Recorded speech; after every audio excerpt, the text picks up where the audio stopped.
Hello students, my name is Rajdeep. Welcome to Dev Tutorial Coaching Classes.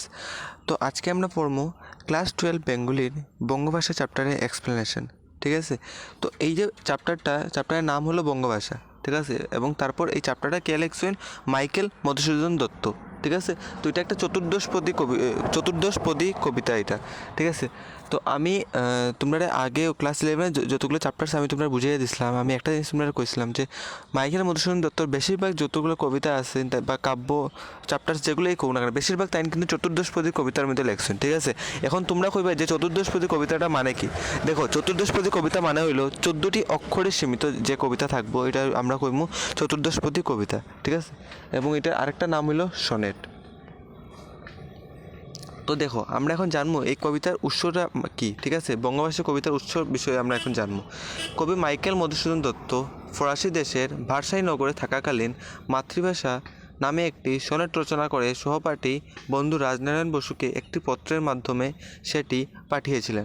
তো কী হয়েছিল, কবি Michael Madhusudan Dutta যে আছেন তাই ফরাসি দেশে যখন তখন এখানে ভার্সাই নগরে যখন থাকাকালীন মানে এখানে যখন আসলা ফরাসি দেশের ভার্সাই নগরে যখন কবি মাইকেল মধুসূদন দত্ত যখন আসলো, তখন তাইনের একজন বন্ধু আছিল, মানে ক্লাসমেটস আছিল, সহপাঠী বন্ধু। ঠিক আছে, মানে ক্লাসমেটস। তো তখন রাজনারায়ণ বসুরে তাইনের পত্রের মাধ্যমে একটা কবিতা পাঠাইছিল। ঠিক আছে, তো এই কবিতাটার নাম আছে মাতৃভাষা। ঠিক আছে, ওই মাতৃভাষা সনেটটি পরে সংশোধিত হয়ে বঙ্গভাষা নামে মধুসূদন দত্তের চতুর্দশপদী কবিতাবলী গ্রন্থে স্থান পায়। তো ওই যে মাতৃভাষার যে কবিতাটা আছে ওটাই পরে দিয়ে কিন্তু সংশোধিত হইয়া বঙ্গভাষা কবিতা নামে স্থান পায়, যে চ্যাপ্টারটা এখন তো আমরা পড়বো না।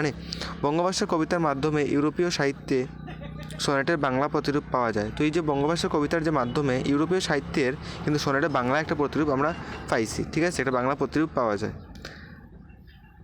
এখন চলো চ্যাপ্টারে মেন সামারিটা আমি লই আইছি, সারমর্ম বিষয়ে আমরা এখন জানবো।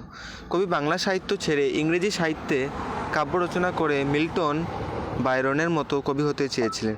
তো বেসিক্যালি আমি তোমরা কই দিই, এই যে টোটাল চ্যাপ্টার যে কবিতাটা যে আছে বঙ্গভাষা কবিতাটা যে এই কবিতাটা আমরা লেখছেন মাইকেল মধুসূদন দত্ত, কিন্তু এই কবিতার বিষয়ে বেশিরভাগ মাইকেল মধুসূদনের বিষয়ে নিজের জীবন কাহিনীটা উল্লেখিত আছে। ঠিক আছে, এবং তাই প্রথমে কী করতে আসলো এগুলোই বেসিক্যালি এই চ্যাপ্টারের মধ্যে বেস করা।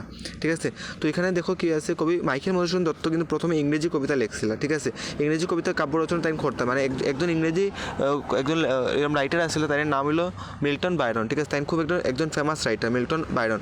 তো মাইকেল মধুসূদন দত্ত মিল্টন বায়রনের মতন হইতে আসলো না, কিন্তু তাই পারলা না। দেখো এখন আছে, কিন্তু স্বীয় বাংলা ভাষায় যে অমূল্য রত্নরাজি আছে তা তিনি প্রথম অবস্থায় বুঝতে পারেননি।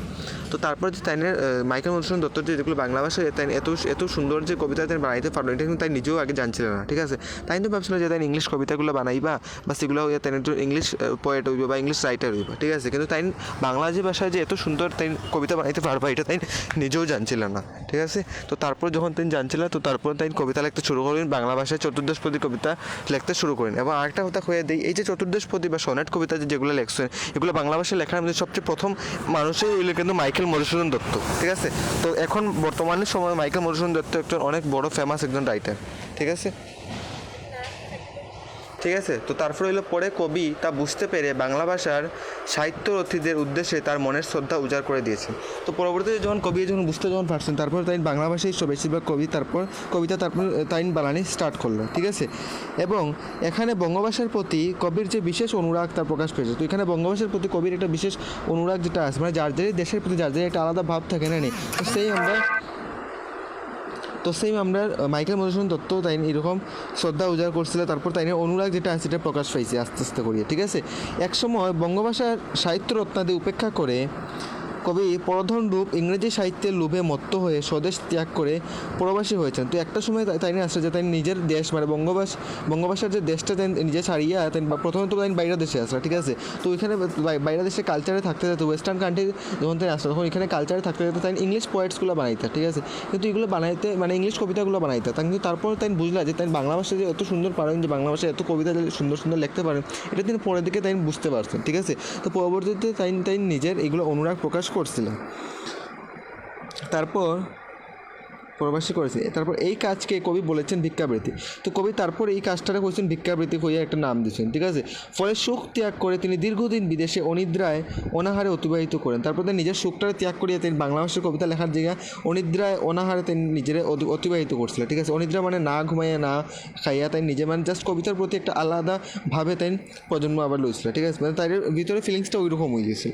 অবশেষে স্বপ্নে কুললক্ষ্মীর ঘরে ফিরে মাতৃভাষার সাহিত্য চর্চার নির্দেশ পেয়ে তিনি দেশে ফিরে আসেন এবং মাতৃভাষায় সাহিত্য চর্চা শুরু করেন। অবশ্যই তাই নিজের ঘরে কুললক্ষ্মীর ঘরের মানে নিজের ঘরের মধ্যে তিনি মাতৃভাষা নিয়ে নিজের বাংলা ভাষার সাহিত্য চর্চা তাই শুরু করছিলেন, ঠিক আছে। এবং মাতৃভাষার সাহিত্য চর্চাটা তাই আবার পুনরায় শুরু করছিল।